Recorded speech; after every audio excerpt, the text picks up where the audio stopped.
ابن عباس قال كان رسول الله صلى الله عليه وسلم اذا دخل شهر رمضان اطلق كل اسير واعطى كل صائم. حضرت عبداللہ بن عباس رضی اللہ تعالیٰ عنہ فرماتے ہیں کہ رسول اللہ صلی اللہ علیہ وسلم کا یہ طریقہ تھا کہ جب رمضان آتا تھا تو آپ ہر اسیر کو آزاد کر دیتے تھے اور ہر سائل کو کچھ نہ کچھ دیتے تھے.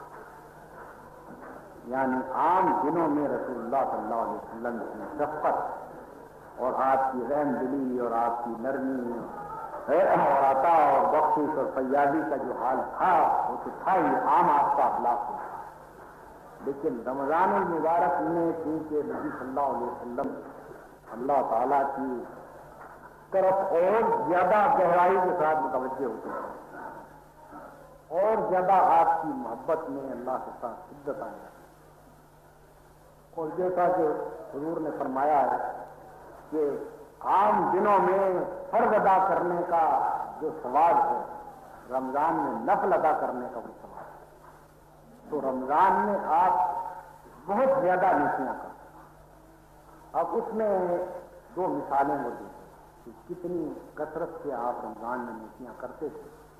اس میں جو فرمایا کہ آپ کا طریقہ یہ تھا کہ رمضان جب آتا تھا تو ہر قیدی کو آزاد کر دیتے تھے اور ہر مانگنے والے کو کچھ نہ کچھ ہر قیدی کو آزاد کر دیتے تھے. اس کے اوپر محدثین میں بحثیں پیدا ہوئی کہ اگر کوئی مثلاً کسی جرم میں قید ہے تو اس کو رمضان میں آ کر محض اس لیے کہ رمضان کا مہینہ ہے اس کو رہا کر دینا اور اس کو سزا نہ دینا یہ انصاف کے کیسے مطابق ہو سکتا ہے. اس وجہ سے مختلف تعویلیں کی گئی ہیں. بعض محدثین کہتے ہیں کہ اس سے مراد جنگی قیدی ہے.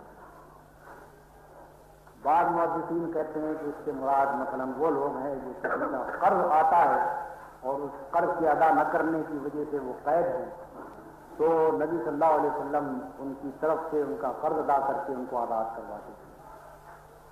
اس طرح سے متعدد تعویلیں کی گئی ہیں. مگر ایک شکل اور بھی ہو سکتی ہے جو اس بات پر غور اگر آپ کریں تو محسوس ہو. آج کل کے زمانے میں بھی ایک طریقہ ہے پیرول پر رہا کر دینا. ایک آدمی جیل میں قید ہے اس کو 15 دن کے لیے یا مہینہ بھر کے لیے پیرول پر رہا کر دیں. وہ اس کی مدت ختم ہونے کے بعد پھر وہ آ جائے گا اور قید کر دے گا. وہ معاشرہ ایسا تھا کہ اس میں اگر کسی آدمی کو چھوڑ دیا جائے تو یہ نہیں ہے کہ وہ یہ خیال کرے گا کہ اب مجھے کون پکڑتا ہے فرار ہو جائے صحرا میں چلا جائے. وہاں وہ لوگ ایسے تھے کہ اگر کوئی قصور ہو گیا تو خود آتے تھے اعتراف کرتے تھے کہ ہم سے یہ ہم کو سزا دے کر پاک کر دیا. تو ہو سکتا ہے کہ یہ شکل بھی اس کی ہو کہ نبی صلی اللہ علیہ وسلم کسی کو رمضان کے زمانے میں جیل میں نہ رہنے. رمضان کا زمانہ آیا اور ان کو چھوڑ دیا گیا تاکہ وہ اپنے گھروں پر رہیں.